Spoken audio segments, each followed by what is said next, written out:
Can Ferrari ruin its 2025 season right down the stretch? What if I told you that Las Vegas could become the prancing horse's ultimate nightmare due to a technical problem that they have no way to solve?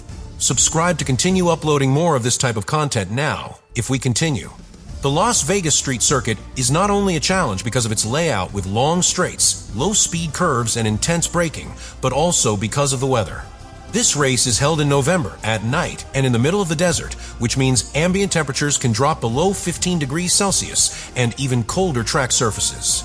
In these thermal margins, Ferrari's problem with tire preparation is magnified exponentially.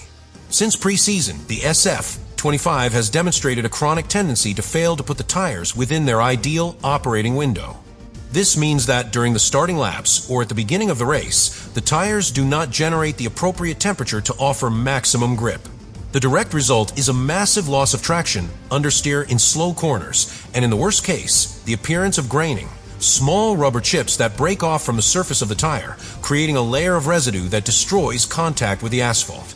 This not only compromises the rhythm, it affects the entire weekend strategy. A car that does not warm up its tires properly is out of combat in qualifying, where the laps must be perfect from the first attempt. It also conditions the race pace because it forces us to extend stints with tires that are not performing or to make unplanned pit stops. And in Las Vegas, where the initial grip of each stint will be vital to defend or attack on endless straights, this defect can be catastrophic. Ferrari has encountered this problem before. At circuits like Zandvoort or Silverstone, when conditions were cooler or the lateral load of the track didn't help activate the tires, the SF25 simply disappeared from the competitive radar. Engineers have tried aggressive pressure adjustments, suspension settings, and even changes to the warm-up sequence, but none have yielded sustainable results. And that's due, once again, to the car's fundamental architecture, a chassis that doesn't transfer thermal energy efficiently to the tires. But in Las Vegas, there is an extra aggravating factor. The nature of the circuit means that drivers cannot count on high lateral energy corners to activate the tires naturally. Most of the track is dominated by braking and acceleration zones, which means that the responsibility for heating the tires falls almost entirely on the brakes, the thermal flow from the tires, and the aggressiveness of the driving. This may work for other teams, but at Ferrari, which is already dealing with a car sensitive to rake and vertical balance, aggressively trying to force temperature can further compromise the car's stability.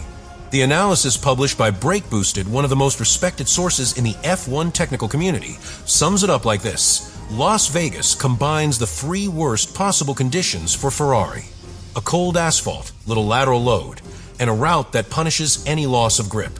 There is no room for adaptation. There is no plan B. If the tires don't work from the first minute, the SF25 simply isn't going to work. And that is perhaps the biggest fear in Maranello. This is not a strategy failure that can be resolved with an early stop. This is not a bad tire choice for Pirelli to adjust. It is a systemic failure, deeply linked to the soul of the car. And most worrying of all, there is no quick solution. Not even Vasseur, with all his experience, has shown any signs of having a clear strategy to avoid disaster. Las Vegas, then, becomes more than just a race. It is a technical trap that Ferrari could fall into without even having made a human error. Because sometimes in Formula One, the mistake is being born with the wrong design. When Ferrari introduced the SF25, it did so with an implicit promise to leave the mistakes of the past behind to build a new technical identity. And at the heart of that promise was one of the boldest decisions of the 2025 design, changing the architecture of the front suspension, abandoning the traditional pushrod system for a pull rod setup. This alteration is not a simple mechanical change. It is a declaration of intentions, a philosophical twist in the way the car interacts with the asphalt, with the air, and with the driver. And yet, that bet that was to unleash the hidden potential of the SF25 ended up becoming one of its main structural limitations. The pull rod system is more complex to implement correctly than the pushrod. Its great advantage is that it allows a cleaner line of aerodynamic flow above the front axle by placing the suspension elements lower and more hidden within the chassis.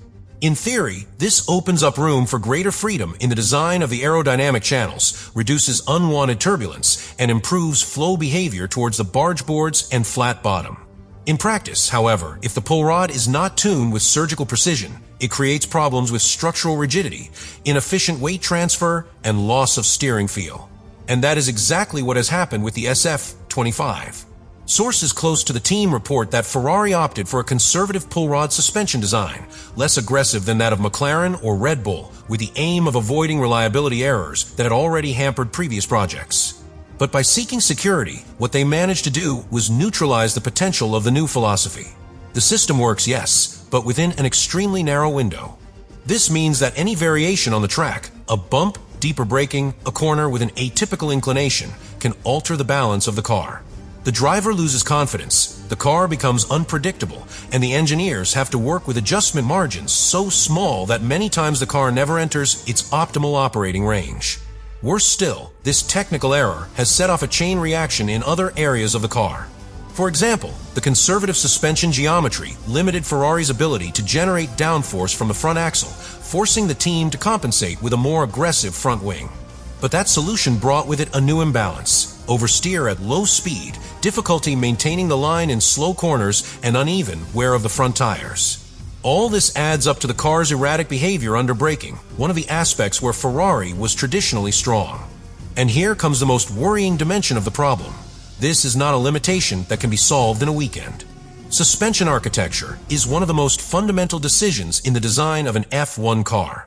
Changing it not only involves redesigning the parts, but also the chassis, impact structures, and simulation correlations between CFD, wind, tunnel, and track. In other words, Ferrari cannot rectify this mistake without starting from scratch. And in the middle of such a competitive season, that is simply not feasible. This is the type of mistake that marks a car like the SF25. Not a specific failure, not a defective piece, but an incorrect philosophical decision that contaminates the entire project. And the most dramatic thing is that it arrived at the most crucial moment, when Ferrari needed to leave behind years of inconsistency and present itself as a serious contender against the unstoppable rise of McLaren and the resurgence of Mercedes. The commitment to the pull rod was to be the symbol of a new technical cycle. But instead it has exposed all of Maranello's internal contradictions: fear of risk, conservative design disguised as bravery, and a structural inability to translate aerodynamic theory into solid results on the track. And like so many times in Ferrari's history, the dream of redemption ended up becoming a nightmare manufactured from within. Ferrari arrives in Las Vegas with something much more delicate than a sensitive car or a driver under pressure. It arrives with a fractured ecosystem, and that fracture is political, emotional, structural. With 3 races left in the season, with the Constructors' Championship still up for grabs, the Scuderia is not only fighting against its rivals on the track, but also against its own institutional shadow. What is at stake is not just a position in the table or a trophy. It is the credibility of a project that promised a new era, and that could end up becoming another colossal disappointment. At the moment, Ferrari is in 4th place in the Constructors' Championship. It has been surpassed by Mercedes and Red Bull, 2 teams that have not been perfect but have been more consistent. The margin is minimal, just a few points. But in modern Formula One, those points are worth millions. Not only in economic terms, but also in political power within the paddock, in attracting sponsors, in technical influence within the FIA. Being 2nd or 4th can mean the difference between having a voice or being left out of the important conversations that shape the future of the category. So Las Vegas is not just a race. It is an institutional litmus test. If Ferrari fails to control the technical damage, contain political pressure, and show minimal operational cohesion, it will not only lose 2nd place in the championship. You will lose authority. It will lose legitimacy. And the worst thing, you will lose the opportunity to build a competitive 2026 from a stable base. Because no one wins in Formula One when everything is based on improvisation, when the leaders do not align, and when the car does not respond. In this final stretch, each race is not just an opportunity to score points. It is a test of moral and technical resistance. And Ferrari, with all its glorious past, with all its potential, is on the verge of calling it quits. Vegas, a city built on artifice, illusion, calculated risk. A scenario where everything seems possible, but where everything can also collapse in seconds. And it is precisely there where Ferrari is about to play its most dangerous card of the year. Not against other teams, not against their own past demons, but against a machine they don't fully understand. A car that works like an elegant trap, fast but unstable, promising but self-destructive. Subscribe to continue uploading more of that content. Now you really think about all this.